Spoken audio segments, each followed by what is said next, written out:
morning. This is the Eager Beaver Show. You are listening to a True North Eager Beaver Media Incorporated podcast.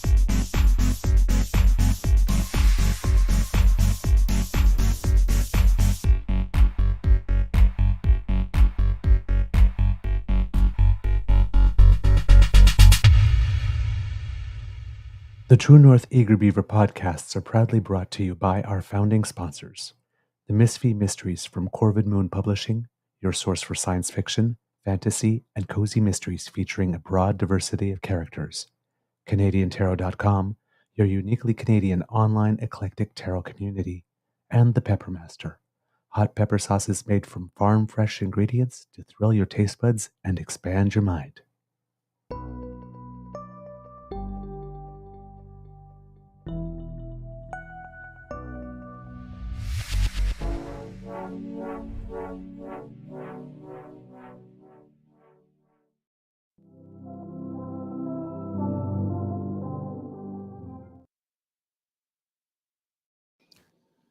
I think we're having an issue this morning. It looks like for some reason our YouTube channel is offline, according to the restream.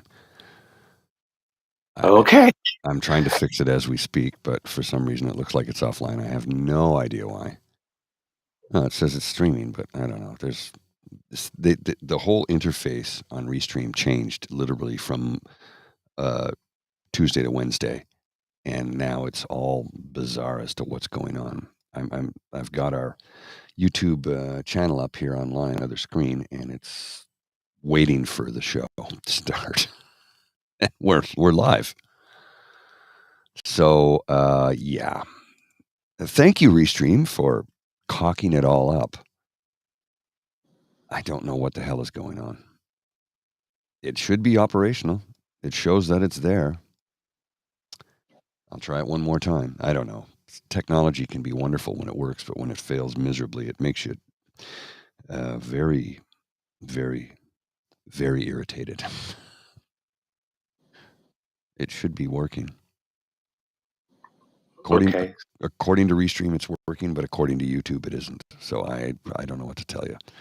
I'll just send a message out to all the kids and cubs that we are live. Yeah, I don't even get the chat here for some reason. Huh. Interesting. All right. Do you want to relaunch or? I don't know, man. No, of course. Wait a minute. Is it working for you? Yes. No. I see us. We are definitely streaming on YouTube. Okay. Any chat, but I do see us. I'm on our YouTube channel there, and 6 people watching now. And yep. All right. It says 15 people waiting. I don't know what the hell is going on. My YouTube is not showing us. So, okay. Mine says started streaming 103 seconds ago. Okay. Well, let's just roll. Let's just do the show. And we'll figure it out later. We need to edit this part out, however, right? For the audio. I'll do that. Yeah, I'll do that. Don't worry. All right. Yeah, so here it is on my phone. It's working. On my computer, it's not. So I don't know what the hell is going on. Okay. In 3, 2. Give me the finger. I like it when you do that. Well, good morning and hello, kids, and welcome to season 4 and episode number. Let's see, we're Thursday, right? So that's 508. The Daily Beaver Morning Show here on Crier Media Network. Yeah. Today, recording day is Thursday, November 7th, 2024, and it is a very gray and overcast day here at the Ottawa Beaver Lodge. I am your host, the eager beaver, pronouns he, him, hey, Mr. Beaver, eh? And with me, as always, is my good friend, Mr. Grizzly. Of course, a big thank you goes to our podcast founding sponsors, the Peppermaster, the Miss V Mysteries from Corvid Moon Publishing, and CanadianTarot.com. It's so nice to be with you today. I am sorry that the microphone went wonky. I guess 6 hours of continuous election return coverage was all the microphone could take for a while and needed a rest. So therefore, I couldn't do the show the next morning. But go figure, like when you have the biggest political news story of the year, of course, I get booted off my own damn DAM show. Oh well, Mr. Grizzly did a wonderful job. But I am here today, and there's some things I didn't get to say yesterday. So probably would like to mention them a little bit. Someone thought it might have been for the best yesterday that I wasn't able to get on the show because I was probably speechless. I assure you, kits and cubs, that speechless was the last thing I was. And if I was speechless, it would have been because I used all the words I knew during the 6-hour broadcast before. So, no, definitely not speechless, but also definitely, um, how would I put it? It was an attitude that came to me because we signed off maybe about 10 minutes or 15 minutes before it was finally confirmed. But I had pretty much called on the show because Pennsylvania was outstanding, and I looked at how many votes were in and what percentage of votes were out, and then I did the math, and then I went and looked at the counties, and the votes just weren't there. They weren't there. But there was no sort of like big mourning or crestfallen thing. It was kind of weird. Just like I wasn't all that weird or panicked or nauseously optimistic on the day of the on the day of the election. I did get had a little bit of the butterflies around the time that the returns started coming in, though I must admit. But just like I'm not that despondent, I guess. I'm not happy. And there is no doubt that the world is about to take a pretty ugly turn, so we're going to need to buckle up. I mean, yeah, I totally get what you're saying. Sorry, I was just trying to fix some stuff here in the background. I completely understand what you're saying. Like yesterday, I woke up and I'm like, right? What can we do about it? Yeah, and somebody put it. I think it might have been Whoopi Goldberg. Not sure, but we're still November something. Yeah, he has Joe Biden's president until January 19th, basically. Yeah, there might be stuff coming. There probably is stuff coming. It's probably not good stuff, but I'm the type of person that doesn't like to worry or panic until I got something to worry or panic about. And since he's not going to be there in office for that time, I think as the person on TV had said, I'm not giving him that, my worry and my concern and whatnot right now. Not giving it to him. Not as I'm going to give it to him later either, but it's easy to have like the quick reaction. Like I've done a lot of listening yesterday and very little talking. And there's things down from one end of the spectrum. I hope North Americans realize that Putin's your daddy now. They don't. Right? But he is. Yes. I mean, you have to understand, kids and cubs, that if you think of the world that Canada lives in as a sandwich, Mm-hmm. the top slice of bread is Russia. The bottom slice of bread is the United States of America. We're the cold cut in the middle Oh, yeah. of an authoritarian autocracy sandwich. It's not going to be fun. It is not going to be fun. And that is if they decide to regard us with benign neglect. Because if they decide we need to be liberated Ukraine style. Yeah. So you got all these people going online. So yeah, we need to spend money on defense now. We need to. Let's be realistic here. Mm-hmm. If we were planning for every single contingency, then all along from the get-go, we would have been planning for the possibility that our best friend may someday not be friendly. We would have started making those investments 70 years ago. Mm-hmm.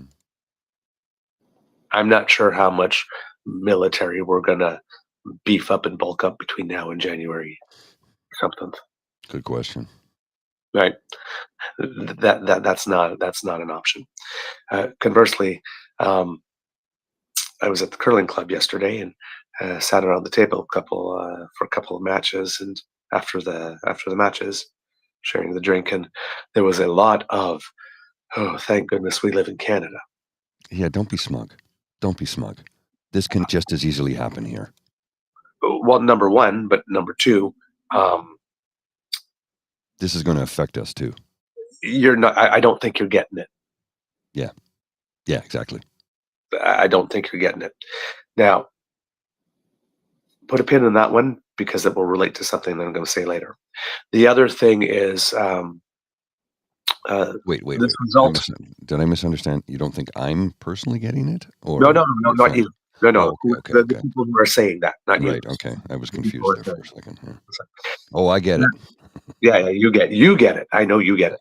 Now, the other thing that you're hearing is, oh, well, we've got Trump now, so that guarantees that, or makes it more likely that Trudeau's going to get in again, because Trudeau handled Trump the first time and did a pretty damn good job of it, all that kind of stuff.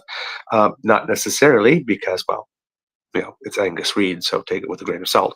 But Angus Reid had some polling out recently saying that Canadians were of the mindset before going into the election that if Trump wins, well, a Poilievre government would be better to deal with Trump. And if Harris wins, then a Trudeau government would be better. And it's like, the only way relationships with the United States get better with us under Poilievre than with Trudeau, the only way is if Poilievre, as soon as he wins, rushes over to Mar-a-Lago for some belly scritches and never, ever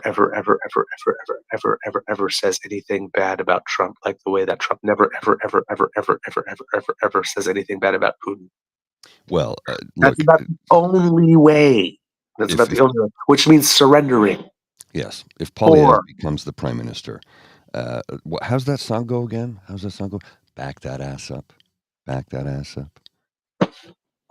Because damn well he'll be bending over and going, sir, right here, just right here. Little twerking for you there.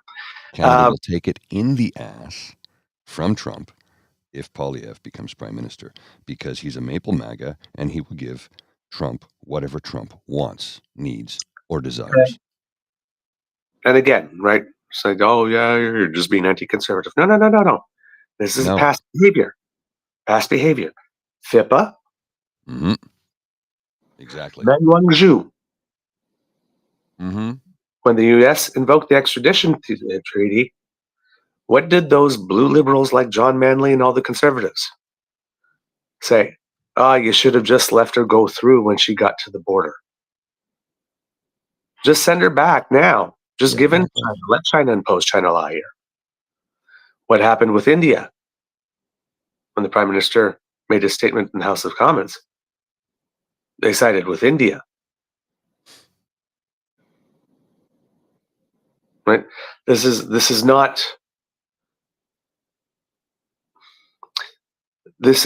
would not be new behavior No, from the Conservative Party of Canada. we've seen this before. And same thing when we were negotiating NAFTA too. They wanted us to get to a deal a whole lot faster than we did, Mm-hmm.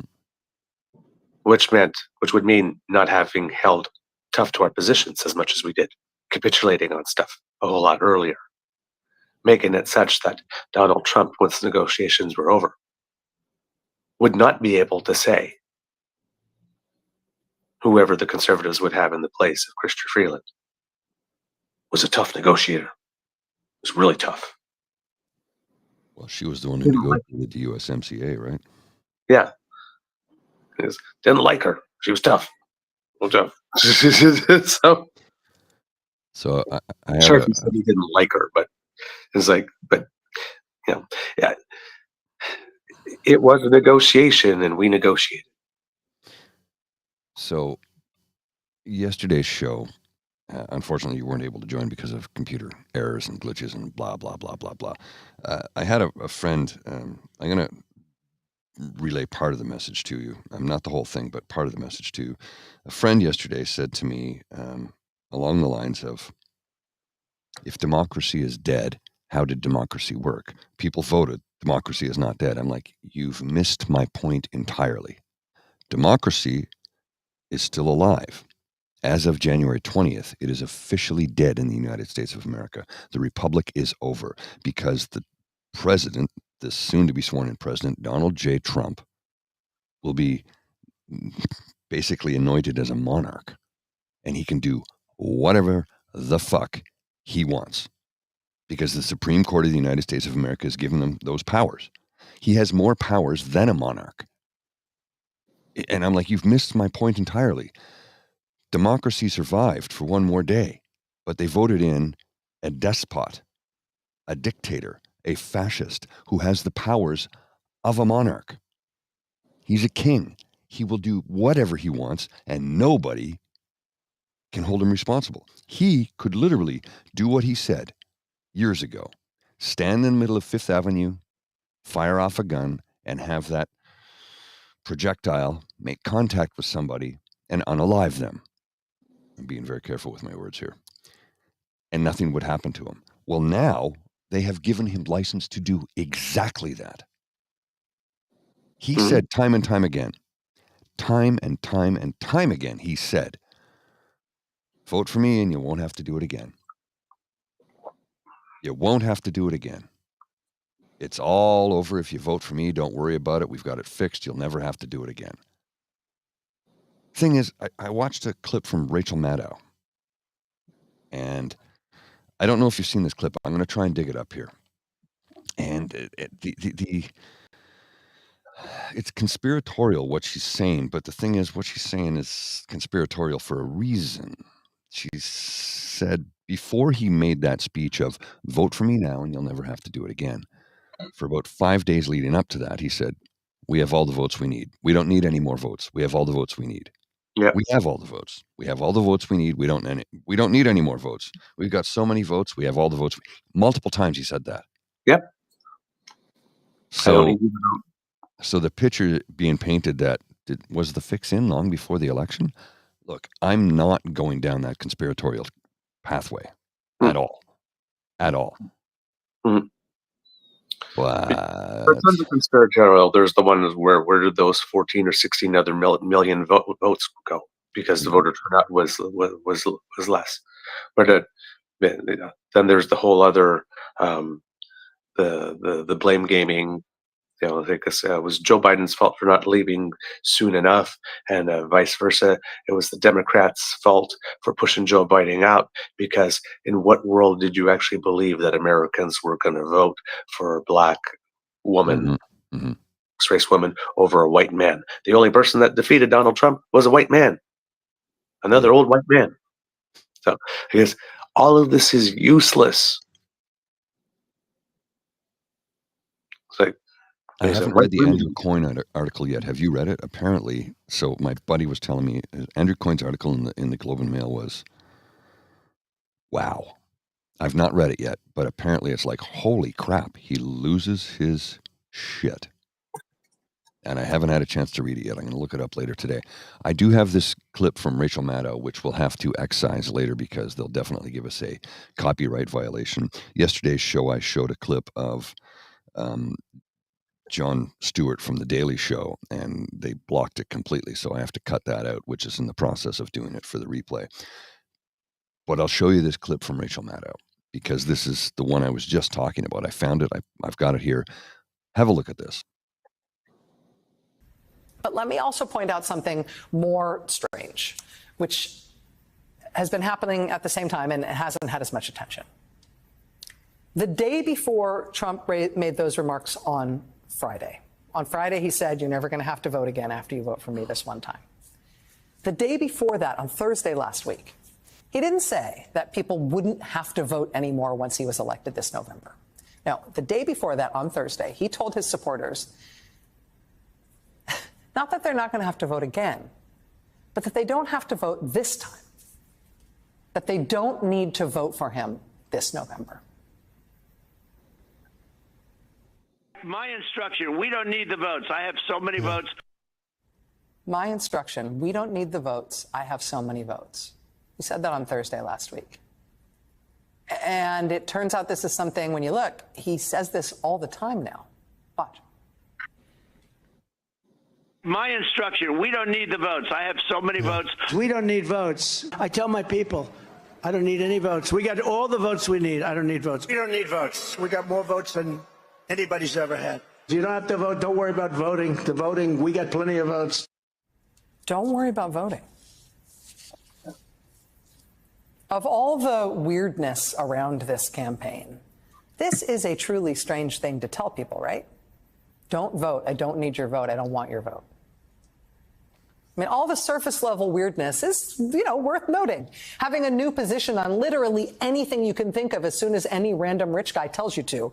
That's a weird thing. Picking the eccentric billionaire's intern for your running mate, even though you apparently had no idea who he was or what a disaster he is on television. All of this is weird.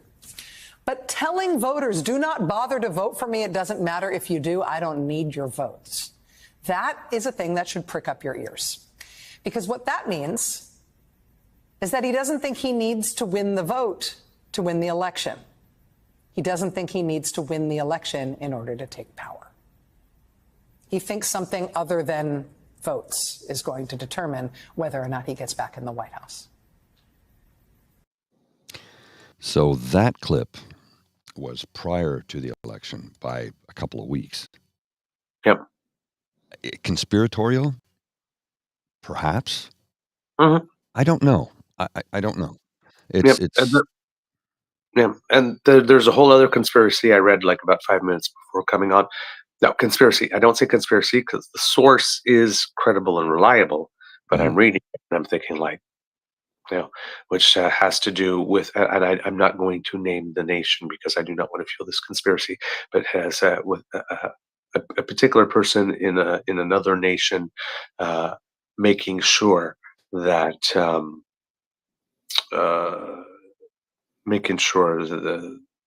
doing some underhanded things to ensure that Trump won, because they know that Trump will look the other way while they are doing what they do. In a not necessarily related note, when I'm saying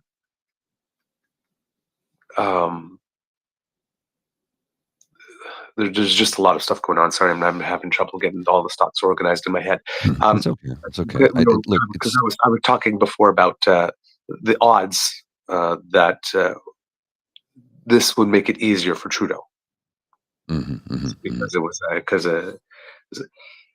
you would think that in a normal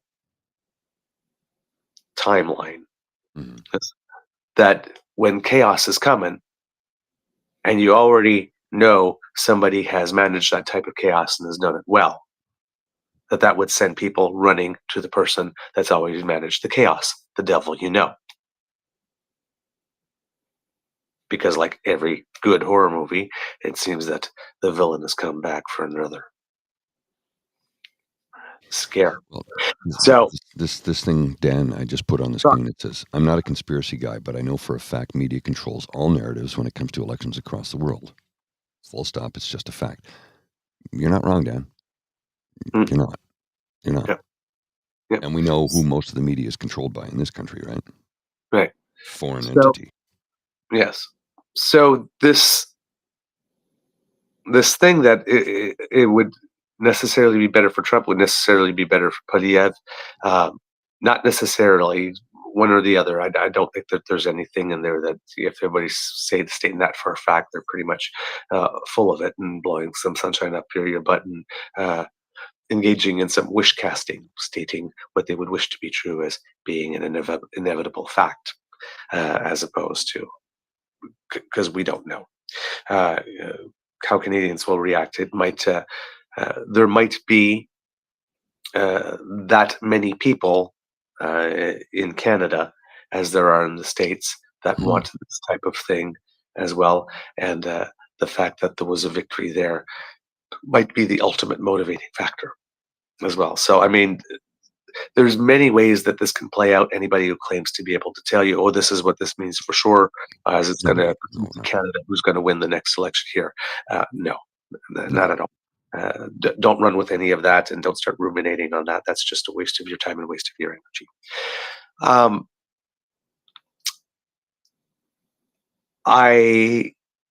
When I say that the world is going to go through some pretty bad things, I pray for Ukraine right now, because he kept on saying that he will be able to end that war before he even takes office, and the only way you can do that is if you're carving up parts of Ukraine. Now Zelensky did all the things that you're supposed to do, wrote the congratulatory message, and on his he had to put some superlative there, some of his tremendous victory or impressive victory or whatnot. So because Trump responds to flattery, so they're starting to flatter him. There's one thing I'm worried about, and we saw it with Jeff Bezos, is obeying before being even ordered to. Yeah.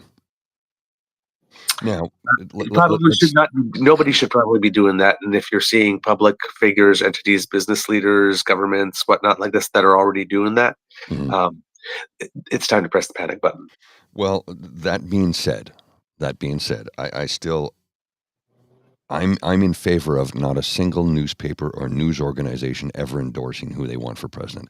I think that shows bias. I think it takes away objectivism. Is that a word? I don't know. Objectivity. Thank you. Objectivity. Thank you. I was struggling there. It takes away objectivity when you endorse a candidate for president or prime minister or whatever the case may be. I do not like newspapers, news organizations doing that. So as many people got mad at Bezos for doing it, and we know why he did it. It was money. That's why he did it. I don't like it when newspapers endorse somebody. They shouldn't. I think it destroys objectivity. I really, really do. It's like, just report the goddamn news. I don't want you to editorialize who you think should be president or prime minister. Don't do that. Report the facts. Give us the news. Stop doing anything outside of that. You have an editorial feature in your newspaper that should not be front page. Editorial section. Yeah, I understand that. It's one of the problems with the Washington Post on that one is that the editorial was written. It was about to go, and it was public. It was pulled by Bezos. And number one, I understand the complication. Yes. And number two, the paper did endorse at the state level and down ballot.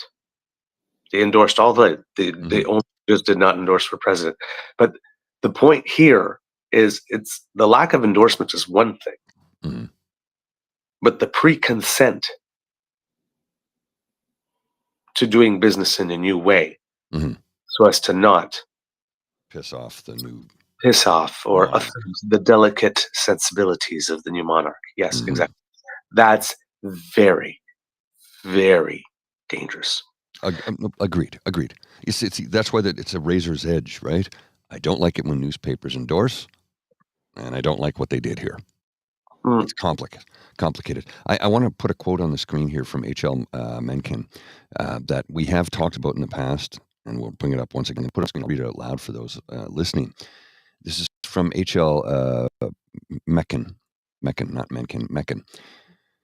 He died in 1956. He was, I can tell you all about him here. He was a journalist, essayist, satirist, cultural critic, and scholar of American English. He commented widely on the social scene, literature, music, prominent politicians, and contemporary movements.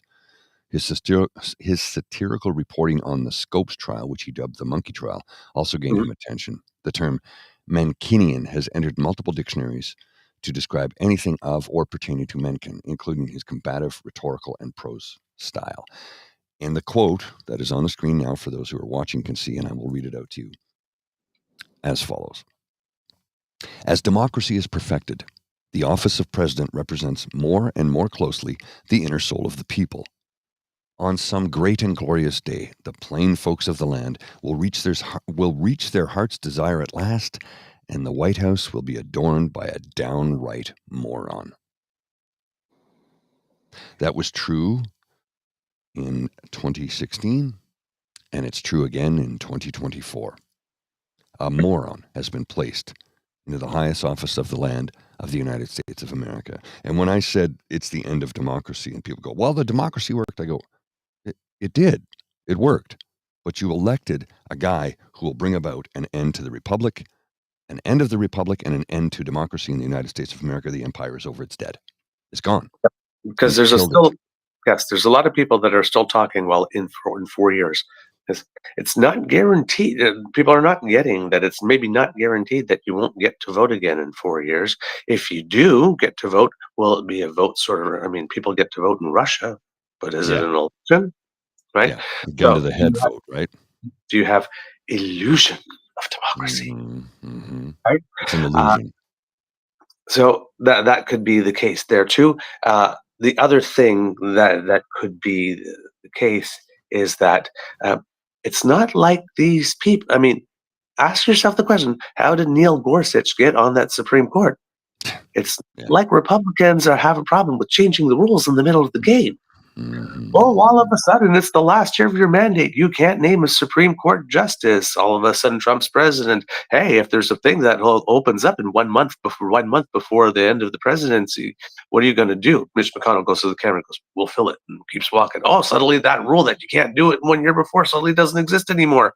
Gee, it's a sliding scale rule depending on who's president, whether they have a D or an R. So again, past behavior. These people will change the rules. We saw it again, too. The abortion measure. Mm-hmm. In one state, I think it was Ohio, it needed 50% to pass.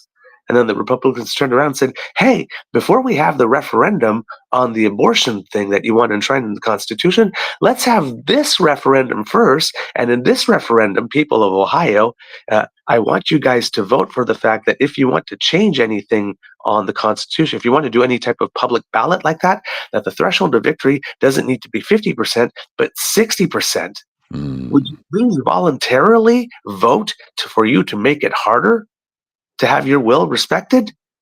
And fortunately, the people of Ohio said,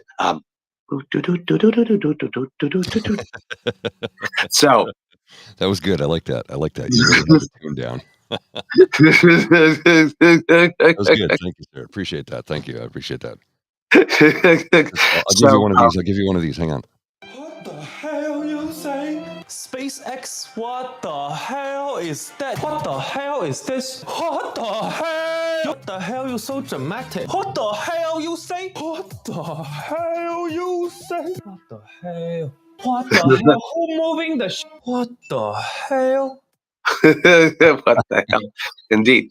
So they like trying to change these rules in the middle of the game. So again, it's that one's right up there with thank God we live in Canada. It says, well, like this will be a tough 4 years, but we'll get through it. No, I don't think you're getting it. I don't think you're getting it. Indeed. We are in a new era. These are different rules completely, because we have no idea what's to come. We know what it is possible, and the way that the table has been set, particularly by the Supreme Court. Oh my God, what is possible is absolutely horrendous. But we invite Irrational Times to share this channel with every human being you know, living, breathing, even the ones who are no longer living and breathing. Share this channel with everyone you know. Bring them all in to watch our meltdown after the next election. See, here's the thing. The more you watch us, the more people who subscribe to our channel and the more people who view it, the more money we earn. So please, hate watch the fuck out of us. well, no, but here's the interesting thing. Does this look like a meltdown to you? No, this is the thing. This is like everybody thought I was going to be freaking out yesterday. And I said, well, congratulations, America. You've elected a despot and you've done what you've done. I had people hitting me up on Twitter yesterday saying, oh, are you having a rough day? And I go, why would I have a rough day? It's 20 degrees in downtown Ottawa. I'm in flip-flops, a t-shirt and shorts walking my dog. It's a glorious day. The weather's beautiful. The sun is shining. Oh, are you upset about Trump? No, No. I'm not. I live in Canada. I'm Canadian. I'm upset for Americans. I'm upset for people who will be harmed by this. But will it harm me, a 6-foot cis-het white man? No. No. Now, economically, everybody in North America is going to suffer if he enacts all of the shit he says he's going to enact. It's going to harm everyone. And the funny thing is, the people who look like me, who think I'm going to benefit from this, is like, no, you're going to take it up the hoop, and it won't be lubricated when it happens. Yeah. Anyway, and you're going to be unexpected. Yeah, but let's move off this because this irrational 2 character. I just needed to say that. We can move on. Yes. I just saw a comment go through the chat, and clearly someone is looking for bait. Oh no, but he says this person's gonna share it with their friends. So thank you. No more. Yes. Do share it with your friends, though. Yeah. Please. Absolutely. Because I mean, if you're inviting them to see a meltdown, I mean, they're going to be rather disappointed. It's basically your street cred with your friends that's going to take a drop. So anyway, back to the rational discussion. Good. I like the way you did that, sir. I like the way you did that. Thank you so much. So anyway, yes, yeah. There are certain tweets that come around, kits and cups, hopefully in the chat, that as soon as you see them, they're bait. You just let them swim on by, because those are tweets designed to provoke a reaction, and the last thing you do is give people who want a reaction the reaction they want. But if we can get more people to watch, I'm happy. No, yeah, absolutely. I guess, I mean, if they want to volunteer to help us out, to be better known. So. Hell yes. Yeah. Well, that's why I say hate watch us. Hate watch us. We get paid. Love watch us, hate watch us. We get paid either way. Doesn't matter. The money's still the same color. Exactly. Right. All right. So moving on. I'm going to fix something here. Okay. So the other thing that we're looking at as well is there's Ukraine in one sense. The other sense is what's going on in the Middle East around Israel. Some things that I've been listening in terms of content is suggesting that Netanyahu would really like to be of assistance in getting Trump that Nobel Prize he has always yearned for. So don't be surprised if there is something that happens in that part of the world at the relatively soon. I don't know if relatively soon means in the next weeks or in the next few months. That might calm some stuff going on over there, for which Netanyahu will gladly let Trump take some credit to try and make a move towards getting his Nobel Prize. For some reason, I sincerely doubt that the people on the board or the prize awarding committee of that Nobel committee are going to be particularly impressed by that. But we'll see. But we don't know what can go on. Whether or not Trump is going to decide to look the other way while Israel does its thing, or whether or not they are going to get involved in a certain way that provokes even more stuff going on in the area. So it could be that, but Trump is also a very proud man, and that Trump was having those one-on-one agreements with nations like Saudi Arabia and Qatar to be in some type of relationship with Israel, and he's got a lot of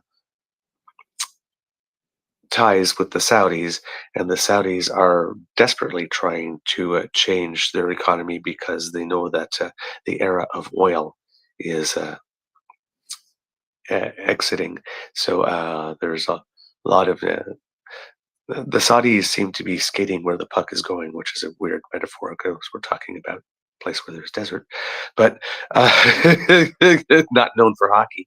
But are slowly making the transition to what the next wave of their economy is, and they know that they will need the help of the United States to do that. So there are some things, and Trump being very transactional, there are some things going on in the area that could lead one to believe, oh well, yeah, he's really going to really try to provoke a war there. Like, well, he really does want that Nobel Prize, so maybe over there, he'll be willing to listen to a few more people than he normally is. But we'll see what'll happen there, because if he decides to turn a blind eye, there's going to be a lot more death and destruction, unfortunately. Oh yes. Concerned, of course, obviously, for anybody who's rainbow, for women, of course, how far things will go. For example, with regards to access to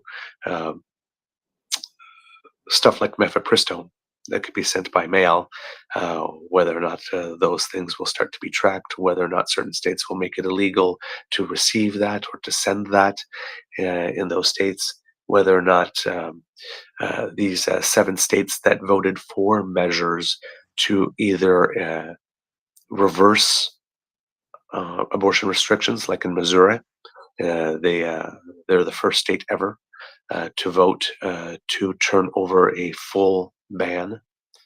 So that's big news.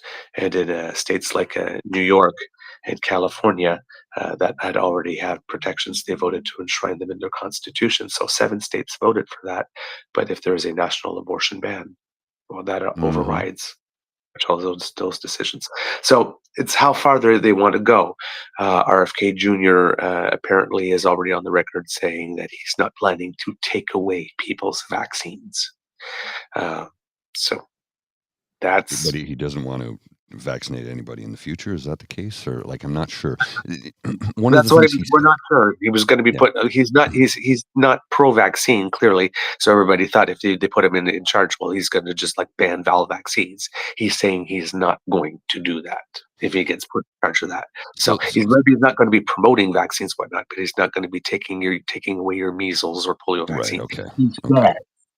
So one of the things he did say that I completely agreed with, and I think many people can get in line with this. Look, a broken clock is right twice a day, right? So one of the things he said that I completely agree with is, he said, we need to get people on healthier diets, eating better food, blah, blah, blah. I'm like, yeah, completely agree with that. Completely agree with that. Absolutely. And keep vaccines going. Sorry, there's something on my screen there. Yeah. But and keep getting people vaccinated. Yes, that's just preventative care. That's there's nothing wrong with that. But I've also heard people say, well, if we go back to a more organic diet like they had in the 1900s, I'm like, when in the 1900s? Like 1999 or like 1900? They're like, well, in 1900, they had a really organic diet and people were much healthier. And I go, no, the food they ate was healthier, but they weren't healthier. Go to a cemetery and look at all the children who died before the age of 12. Yeah. Because they didn't have vaccines. Yeah. Food is one thing of the many things that you need to have a nice, long, healthy life. Exactly. One. It's one thing in a chain of things that you need to have in your life. Because if you got things like vaccines and good diagnostics and whatnot like this, then good food goes a real long way. Mr. Grizzly, I did find the thing from Andrew Coyne. Oh, you did? Oh, fantastic. So here it is. He writes, Trump's election is a crisis like no other, not only for the U.S., but the world. So here, he's, I guess, let's see how much of the Chicken Little thing he's doing here. Nothing mattered in the end. Not the probable dementia, the unfathomable ignorance, the emotional incontinence, not certainly the shambling, hate-filled campaign, or the ludicrously unworkable anti-politics. Okay, Andrew, you had me at emotional incontinence. Candidate out on bail in 4 jurisdictions, the convicted fraud artist, the adjudicated rapist and serial sexual predator, the habitual bankrupt, the stooge of Vladimir Putin, the man who tried to overturn the last election, and all of his creepy retinue of crooks, ideologues, and lunatics. Americans took a long look at all this and said, yes, please. There is no sense in understating the depth of the disaster. This is a crisis like no other in our lifetimes. The government of the United States has been delivered into the hands of a gangster whose sole purpose in running, besides staying out of jail, is to seek revenge on his enemies. The damage Donald Trump and his nihilist cronies can do to America, but also to its democratic allies and to the peace and security of the world, is incalculable. We are living in the time of Nero. The first 6 months will be a time of maximum peril. NATO must, from this moment, be considered effectively obsolete, without the American security guarantee that has always been its bedrock. We may see new incursions by Russia into Europe. The poor Ukrainians are probably done for, but now it's the Baltics and the Poles who must worry, before the Europeans have time to organize an alternative. China may also accelerate its Taiwanese ambitions. At home, Mr. Trump will be moving swiftly to consolidate his power. Some of this will be institutional, the replacement of tens of thousands of career civil servants with Trumpian loyalists, but some of it will be atmospheric. At some point, someone, a company whose chief executive has displeased him, a media critic who has gotten under his skin, will find themselves the subject of unwanted attention from the Trump administration. It might not be so crude as a police arrest. It might just be a little regulatory matter, tax audit, something like that. They will seek the protection of the courts and find it's not there. They will seek the protection of the courts and find it is not there. The judges are also Trump loyalists, perhaps, or too scared to confront him, or they might issue a ruling and find it has no effect, that the administration has called the basic bluff of liberal democracy, the idea that, in the crunch, people in power agree to be bound by the law and by its instruments, the courts, the same as everyone else. Then everyone will take their cue. Executives will line up to court him. Media organizations, the large ones anyway, will find reasons to be cheerful. Of course, in reality, things will start to fall apart fairly quickly. The huge across-the-board tariffs he imposes will tank the world economy. The massive deficits fueled by his ill-judged tax policies, he won't replace the income tax as he promised, but will fill it with holes. And monetized at his direction by the Federal Reserve will ignite a new round of inflation. Most of all, the insane project of deporting 12 million undocumented immigrants, finding them, rounding them up, and detaining them in hundreds of internment camps around the country, probably for years before doing so, will consume his administration. But by then, it will be too late. We should not count upon the majority of Americans coming to their senses in any event. They were not able to see Mr. Trump for what he was before. Why should that change? Would they not rather be further coarsened by the experience of seeing their neighbors dragged off by the police, or the military further steeled to the necessity of doing, quote, tough things to, quote, restore order? Some will, of course, but they will find in time that the democratic levers they might once have pulled to demand change are no longer attached to anything. There are still elections, but the rules have been altered. There are certain obstacles, certain disadvantages if you are not with the party of power. It will seem easier at first to try to change things from within, then it will be easier not to change things. All of this will wash over Canada in various ways, some predictable, like the flood of refugees seeking escape from the camps, some less so, like the coarsening of our own politics, the debasement of morals and norms by politicians who have discovered there is no political price to be paid for it, and who will have the backing of their patron in Washington.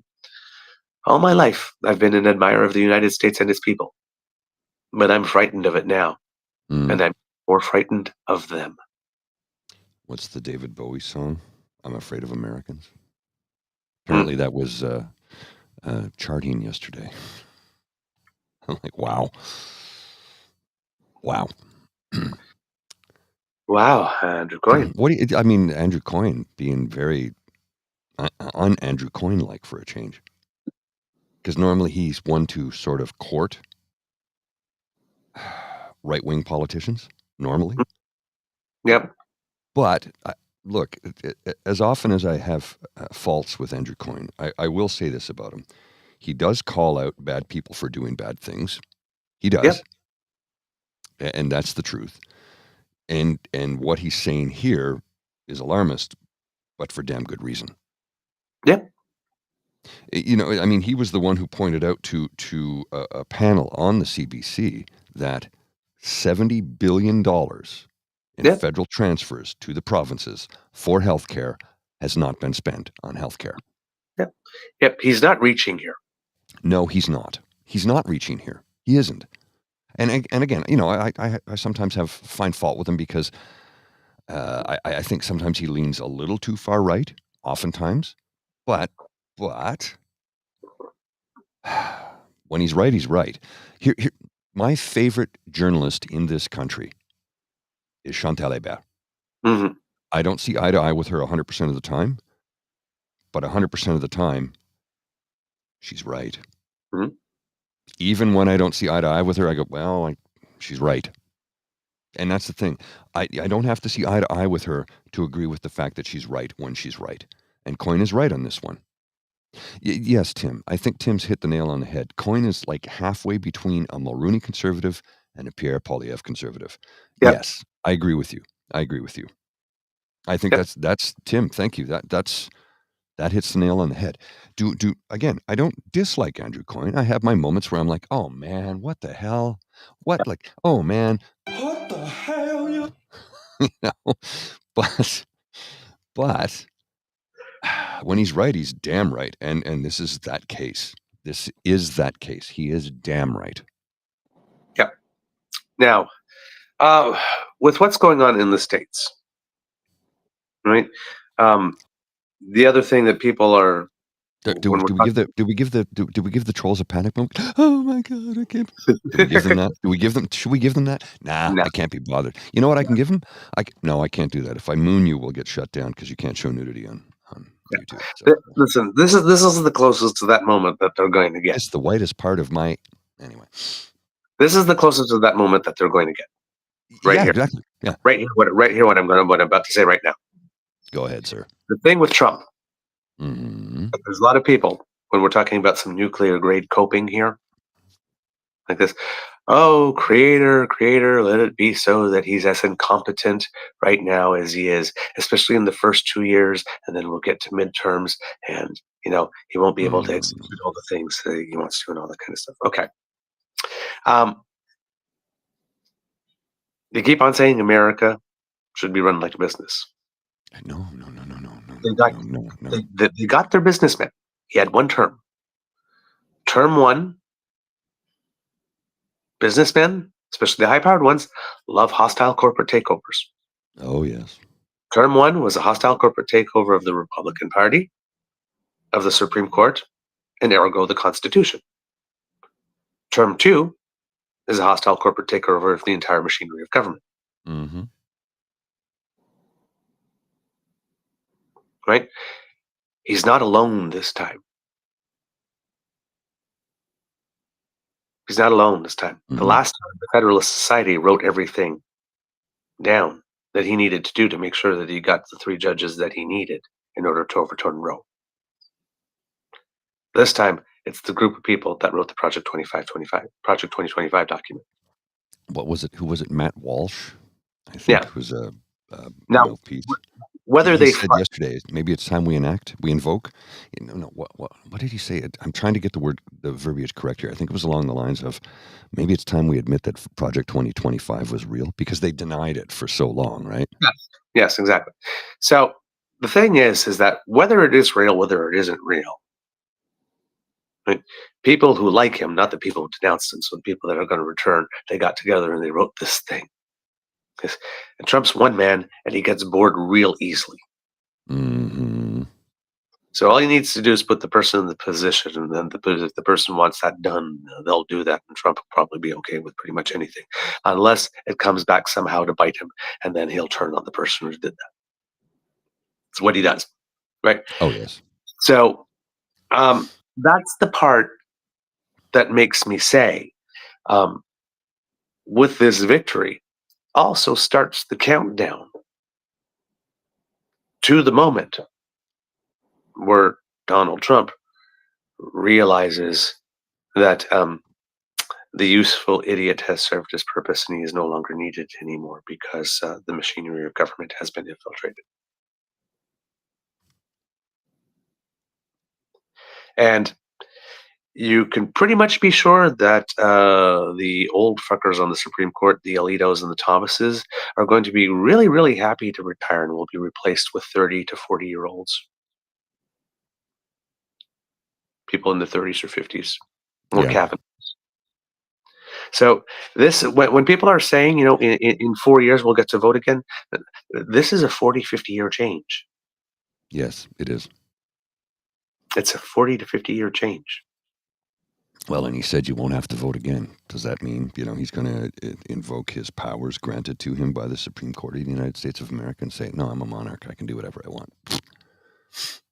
The question standing right now that I talked about yesterday was, does he get sworn in from a jail cell? Oh, he won't be sentenced. You think? Yeah, right, he probably won't. I mean, the judge, even though at the state level, he can't pardon himself at the state. But but those won't happen because they'll turn around and say he's president right now. He can't be bothered. Those, if anything, they would be suspended until he's not president anymore. And what do you think the odds are going to happen? Like that's the only way. The only way he's not going to be president anymore is if he dies in office. Yeah, he won't live long enough to see the inside of a jail cell. Or, like I said, or the internal workings of the Republican Party machinery decide that, okay, it's time to pull the lever on the trapdoor under your feet, Donnie. Bye-bye. Mm-hmm. Well, so there's a lot of questions that we need to ask right now. Will he make it to January 20th?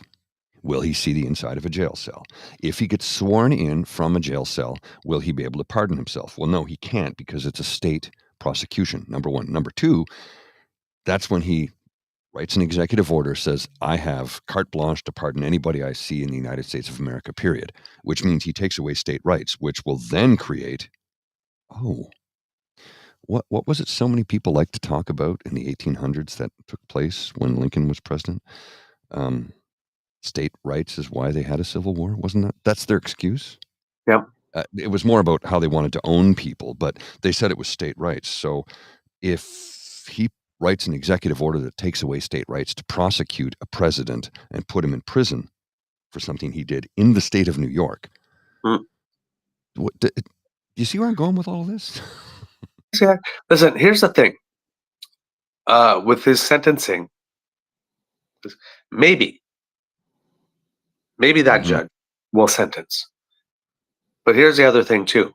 If you can read the tea leaves and you know what's going on, do you want to be the first person on that enemies list? No, because you know damn well what he's going to do. The first one that will be used to make an example? Yeah, and that's what will take place. Yeah. Oh, absolutely. Yeah. You sentenced me to jail? I'm going to end you. Yeah.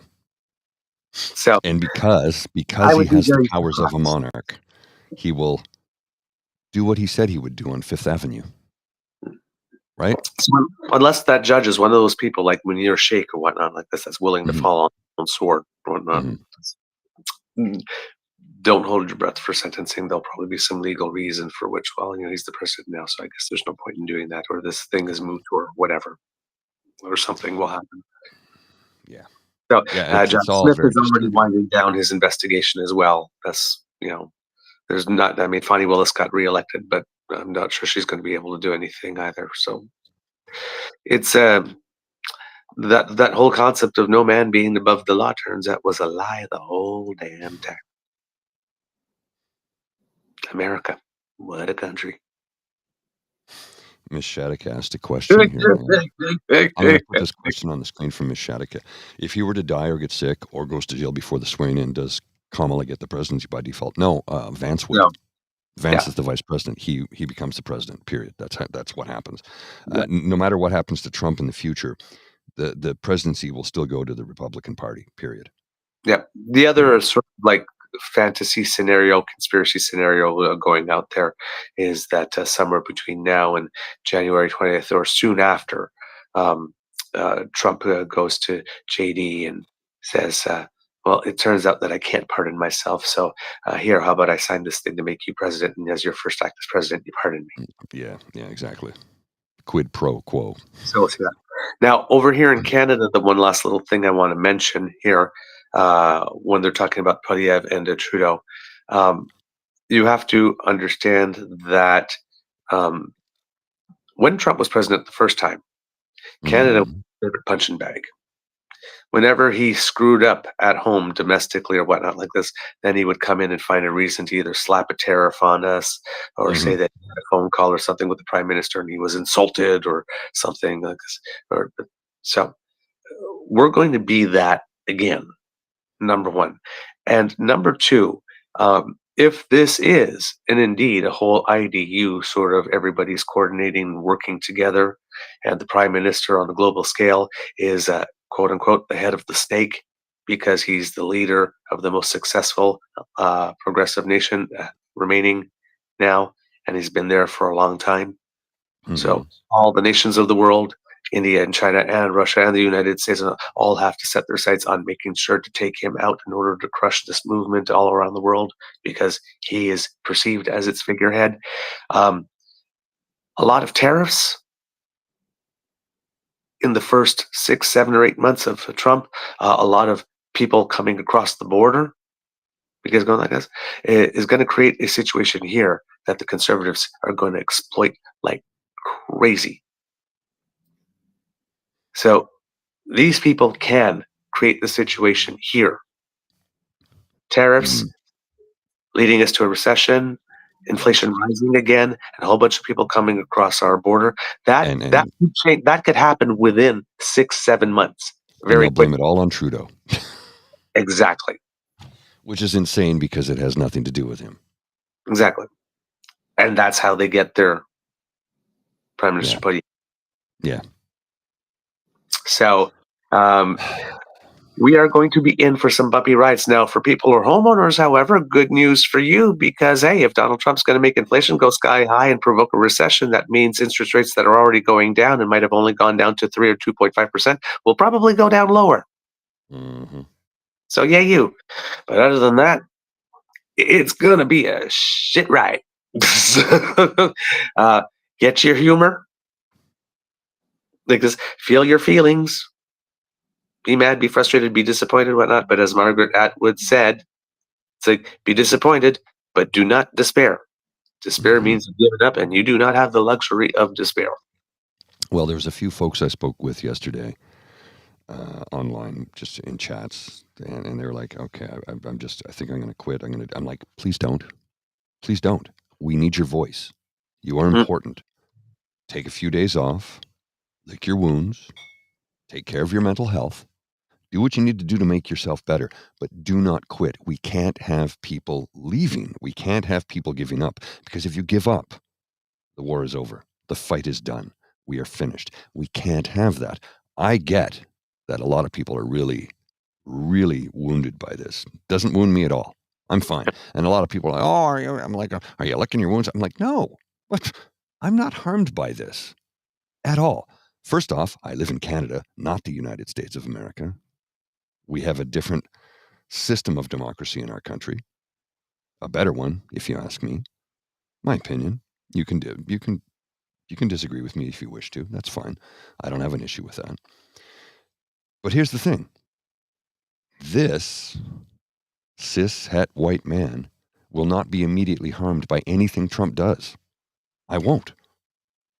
I do know that lots of friends, family, colleagues, past coworkers, neighbors who will be harmed by what he does. And in the long run, we will all be harmed economically by what he does, including guys who look just like me, because I'm not wealthy. Now, if I was wealthy, I'd be insulated against it. But eventually, he will come for me. It's like the great poem, they came for the trade unionist, and I wasn't a trade unionist, so I didn't speak up. Well, I'm speaking up right now. I'm speaking up right now because it will harm my neighbors, my friends, my family. It will harm every woman I've ever known in my entire life. It will harm every person that is a member of the rainbow community. It will harm people who disagree with his economic policies because he will crush them under his boot heel. So yes, I'm speaking up now. I'm using my extreme white privilege to let people know that if you sit back and just let it roll over you, we'll all get steamrolled. You cannot sit back and be idle. You need to get up, stand up for your rights. I couldn't let that one go by. You set it up so nice, Mr. Grizzly. I put it on the tee for you to just knock it right off. That was what I was doing there. So thank you for hitting a 300-yard drive down the fairway on that one, sir. War. Stand up for your rights. Yes. All right. And that's the thing. So many people right now are thinking, we won. They're gloating. Go ahead and gloat. I don't give a shit. Gloat all you want. You won, Ferris. Win. Yeah, you won. We're not even, you and I, and I'm sure many people in the chat and the Kits and Cubs are going, yeah, we accept it. Look, Rachel Maddow was painting a picture of maybe there's a conspiracy there, and that's fine. Let her do the job of investigating that. That's what she does, and she's very good at it. I'm not saying there's a conspiracy. They won fair and square. As far as we know, it was a free and fair election, as far as we know. And I'll leave it at that. I'm not saying there's a conspiracy. I'm not saying he stole it. I'm not saying any of that because I believe in the process. And I think trust but verify. Yeah. Oh yeah. Yeah. Of course. Verify.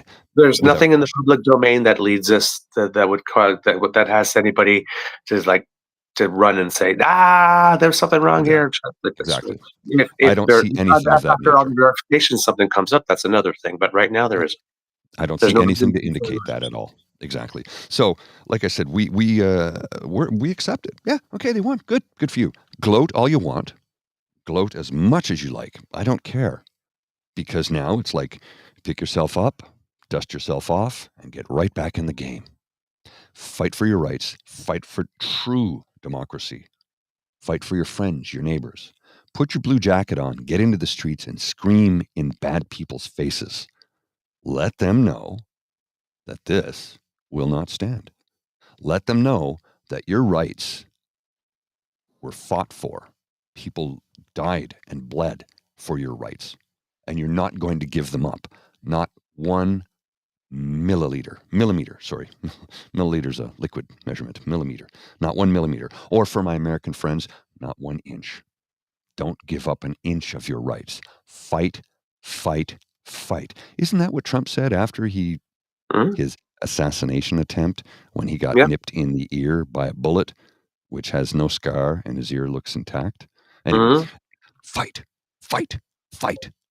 So get up, dust yourself off, take a day or two, take a breath, get back in the ring, and punch well above your weight. Mm-hmm. Yeah, indeed. Kit Cassie had a great comment that passed by earlier, which unfortunately I can no longer see because I wanted to say something about it, but I did see it was something about Democrats, and I missed it, unfortunately. All right. I think that's pretty much all there is to say about that at the moment. There was, like I said, there was a couple of good moments. The first ever transgender person to be elected to Congress was elected, so that was kind of interesting. And like I said, in 7 states, abortion, the rights to that was more protected. So there's that. There are certain things in Wisconsin. They no longer have gerrymandered districts, which led to 10 seats in the House of Representatives of the state House Representatives being flipped to the Democrats, and there's still 4 more to be decided.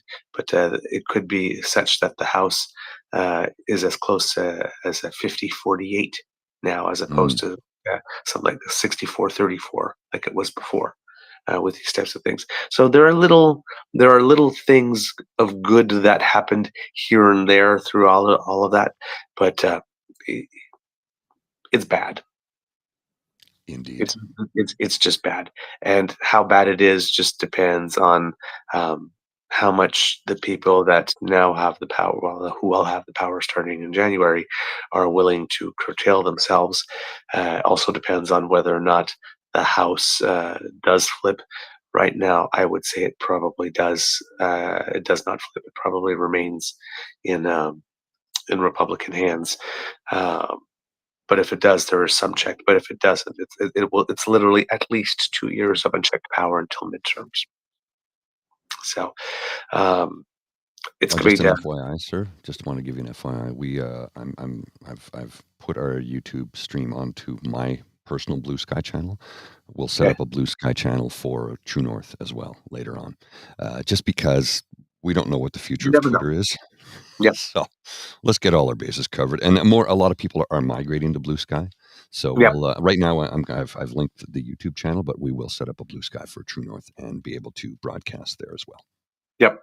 And I'll be setting up a personal account there as well, just in case as well. So kids and cubs that follow me personally. But yeah, I've been thinking about it like for several years, but I guess this is probably a time, not to say that I would be abandoning Twitter. No. But no, it's just like get the message out to more places, and Twitter has become a hate fest, as you well know, because the algorithm is skewed to whatever Elon wants it to be. Yeah, exactly. I saw somebody spell his name the other day. They put a lowercase f in front of Elon, so lowercase f, capital E, Elon, felon.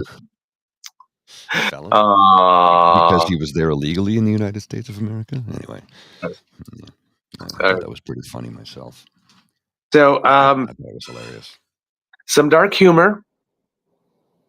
Have a laugh, spend some time with some family and all that kind of stuff.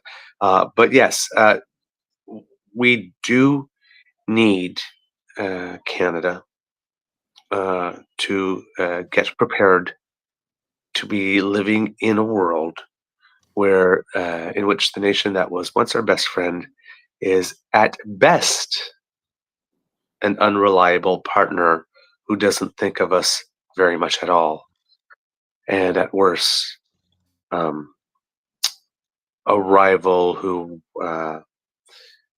very much wants us to live according to the way they think that we should live within the borders of our own nation. And we don't know what we have yet. So, but, and we're alone. The way North America is divided, I mean, in one way it's been an advantage. We've had two oceans and it protects us from a lot of stuff around the world. But if our largest protector, ally, best friend, and trading partner suddenly goes rogue, there's nobody here to protect it at all. I am, yesterday, are you upset about this? You know what I'm upset about? What could very well and will and most likely happen to Ukraine under a Trump presidency, because we all know whose teat he's suckled at for decades.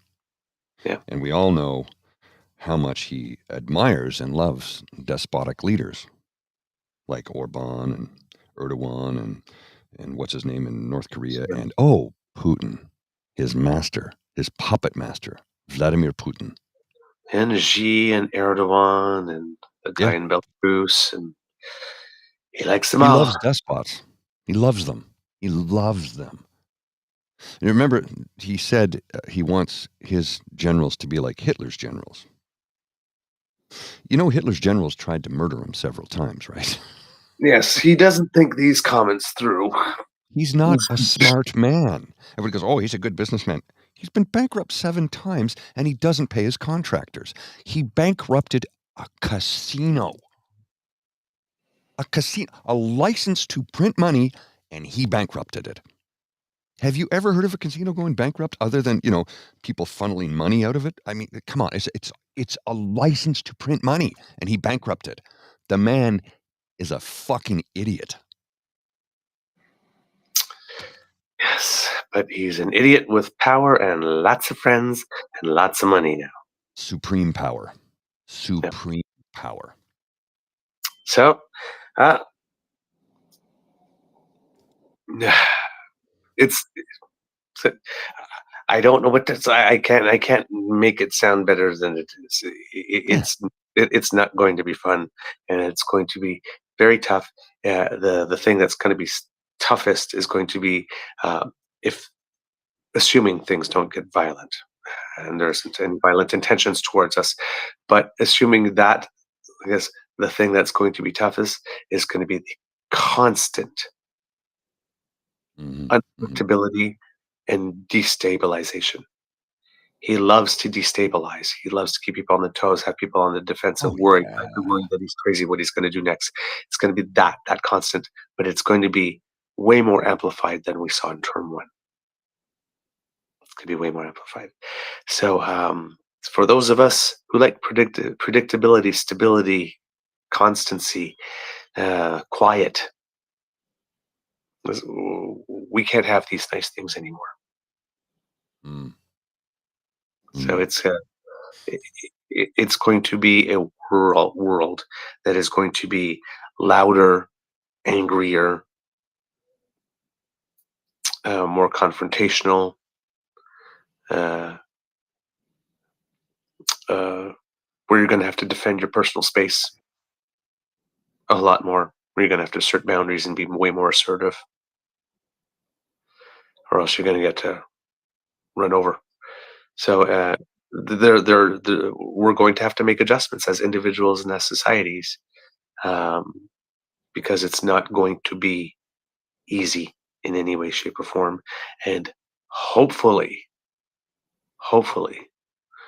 this will be short. But I said, if we're being really real, the way that the table is set,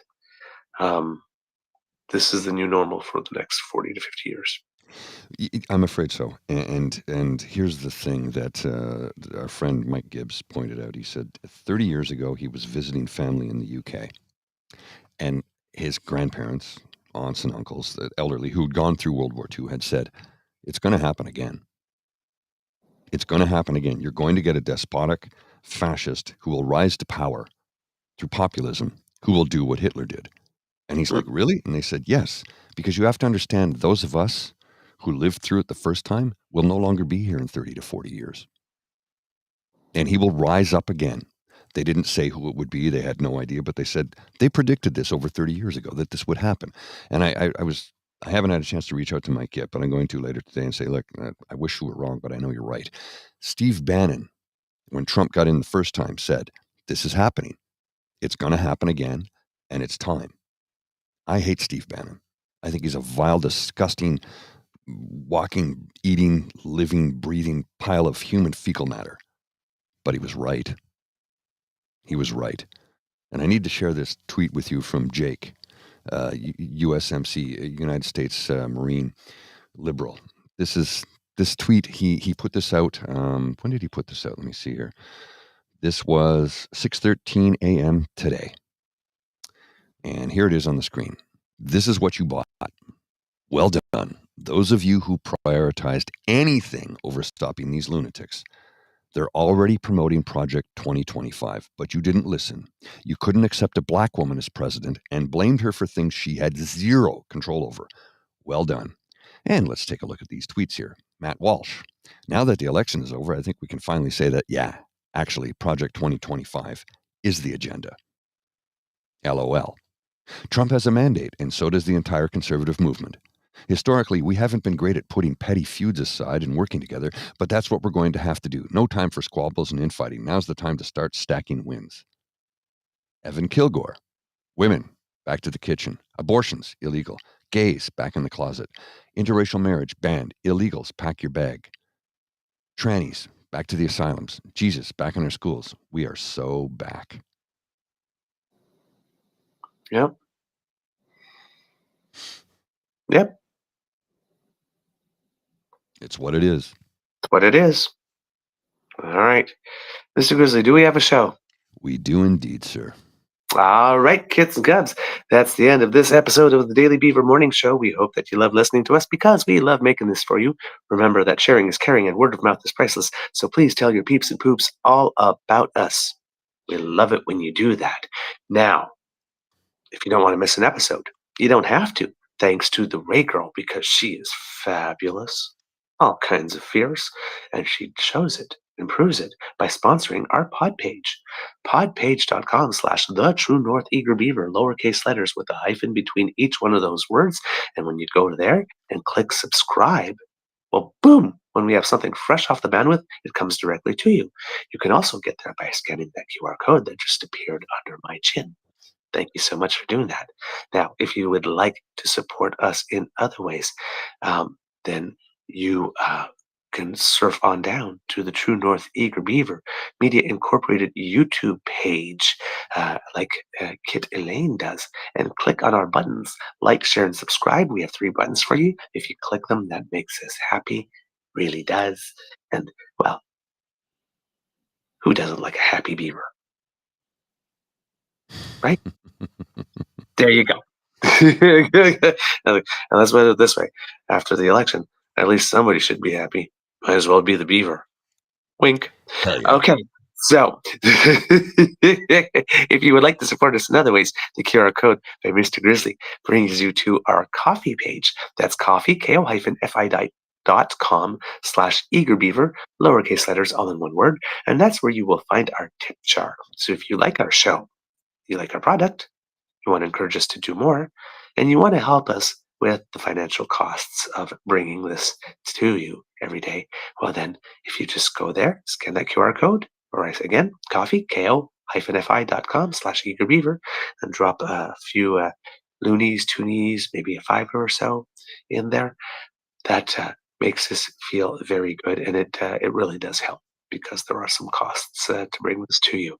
And if you are not able to contribute financially, please do not worry, because the gift of your attention is the one that is the most important to us, and we do love to hear from you. So please write to us at truenortheagerbeaver@gmail.com. That's our email address, or at TrueEager on our Twitter feed, down here in the comment section if you're watching us on YouTube, or at our Facebook page, True North Eager Beaver. And kids and cubs, we're have some stuff coming up for Remembrance Day. But if you have anybody that you know, a friend, a current family member, former family member, that you would like to give a shout out to for Remembrance Day, and you want to tell us a little bit about them and how it is that they've served, please write to us. Yes, Send please. it to Please us at truenortheagerbeaver@gmail.com. Preferably, we will scan our other socials to see if you send us something there. But do send it to us by email, and we will try to incorporate them in our show.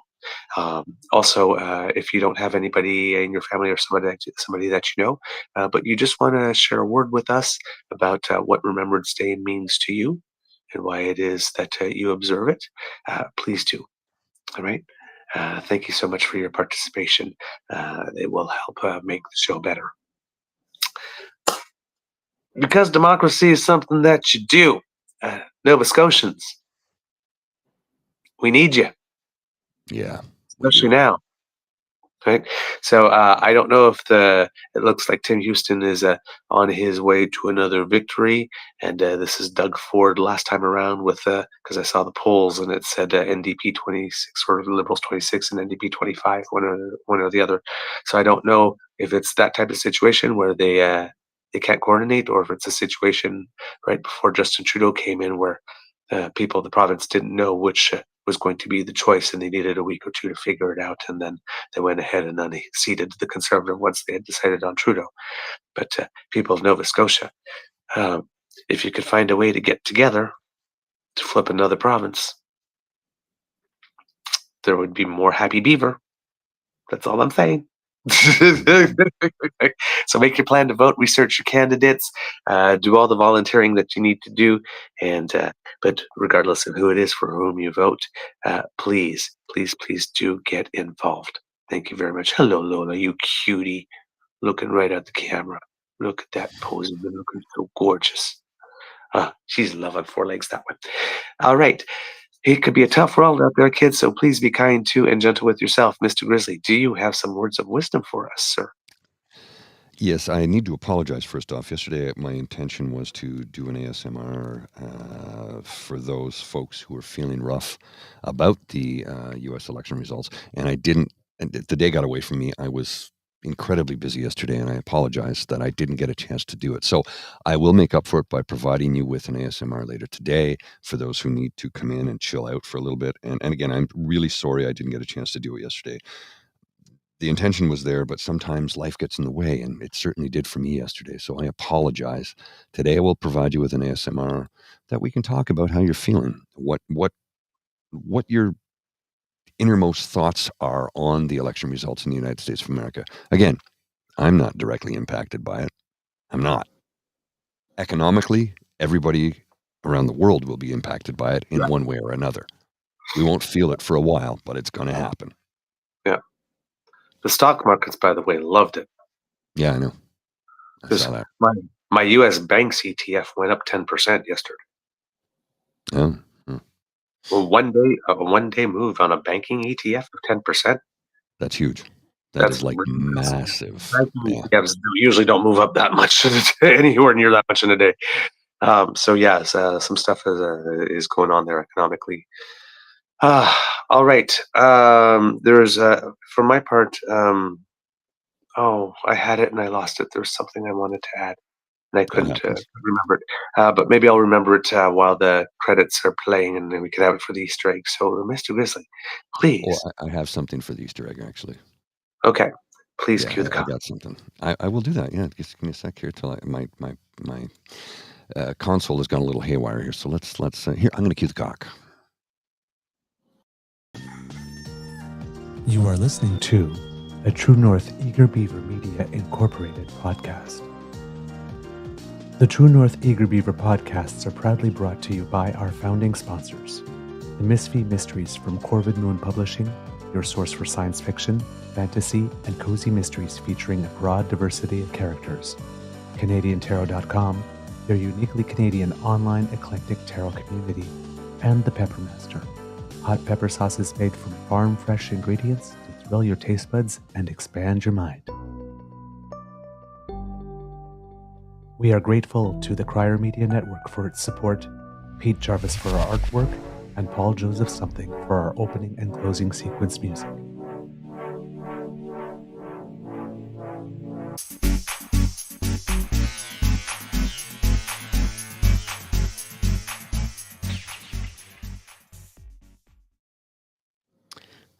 I had to get Lola in full frame there because she's just so damn adorable. Look at that little girl. Oh my God.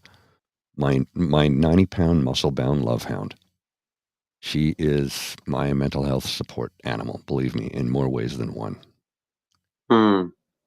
So for the Easter egg, I wanted to. We had discussed this earlier in the show. Well, before actually in the green room before we went live, and I meant to bring it up in the show, but I didn't have a good segue, so I'll bring it up now as an Easter egg. For those of you who are unaware, let me just pull it over where I can read it a little bit better. November is Lung Cancer Awareness Month. This is from Charlie Senack. I hope I pronounced Charlie's surname Senack, Senack, a local writer, reporter, editor, managing editor of the Ottawa Lookout, which is a curated news page. He says, in February 2023, my mom was diagnosed with an aggressive stage 3 form of the disease, lung cancer. She was given 4 months to live without treatment. The answer to whether or not to get treatment was an easy one to make. What followed was 30 rounds of radiation and 9 rounds of chemo. That summer, we got the all clear that she was cancer-free. But complications followed. Pneumonia twice, COVID-19, a sinus infection, to name just a few. But she is alive thanks to the amazing doctors and nurses who saved her life. This year, we found out the cancer had returned to her brain. It was caught early, and a new form of radiation, which shows very promising results, was performed. It's too soon to tell if it worked, but doctors are very confident it did. Recent scans gave the all clear for her lungs and chest. It's all very promising. The bottom line is her life has been saved because of medical advancements. The prognosis would have been worse just a few years ago. Still, lung cancer is the leading cause of death in Canada. It is estimated that 29,300 Canadians developed lung cancer in 2019, and 21,000 passed away from it. Those are alarming numbers. Mhm. And Charlie, I don't know if you'll ever see this, but I hope your mom is healthy, alive, and well. That got me. Shit, that got me. Yeah. Yep. Yep. I hear you. Yep. And it's also Movember, Kids and Cubs. So if you have some Yes. people asking for your assistance or your help, please be generous. Right? I don't know if you're aware, sir, but Movember has also taken on men's mental health as well. Oh, really? Wonderful. They've brought it under the umbrella because they came to the realization, as many of us have, that men's mental health is a joke. Right? It doesn't get the focus or the treatment that it so desperately needs. And they go, men are terrible, men are angry, men are. I go, yeah, you know why? Because they don't go to therapy. Because we're told to suck it up, buttercup. Right. Take your licks and move on. Well, guess what? Walk off. You can't do that. Yeah. You can't Amen. do that. That's why we started the mental health walk, Yep. which we will be promoting throughout the year. Yep. It will take place the Saturday before Father's Day. We'll do it again. I think we'll do the same route, actually. 5K around the core, because it's a nice route. We can get people to contribute and join and raise awareness. Yeah. Guys, you got to talk about it, man. You got to talk about your feelings. You got to talk about when you're hurting, you have to talk about it. I would rather you cry.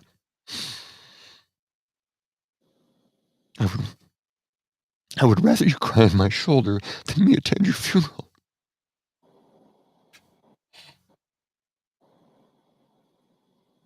Cry on my shoulder. I don't want to go to your funeral. Sorry. I gotta go. There's some stuff going on there. All right. Before we go, you know what?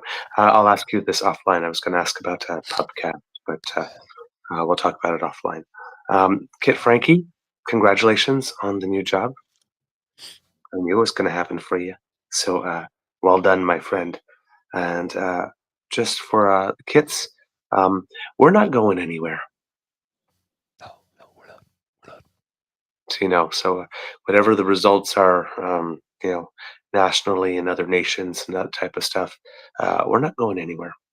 I guess we'll still be here, coming to you every day to give you our take on Canadian politics and culture, primarily. With a little look at elsewhere in the world from time to time. Yeah, we're not going anywhere. We're not pre-consenting or anything like that. So this daily rendezvous that we have remains. Might be a little oasis of sanity in a sea of seemingly crazy. But we are, if you are an American watcher, we are your emotional support Canadians. If you are Canadian watchers, well, right, we all live in the same country, right? But it's the best damn famine all podcasting for a reason, right? We need all of you. We need all of you. So I'm not you keep going showing in. up. Yeah. If you keep showing up, we'll keep showing up. Mr. Grizzly, fuck, I love you. I love you too, brother. I'll see you. All right. Have a great day.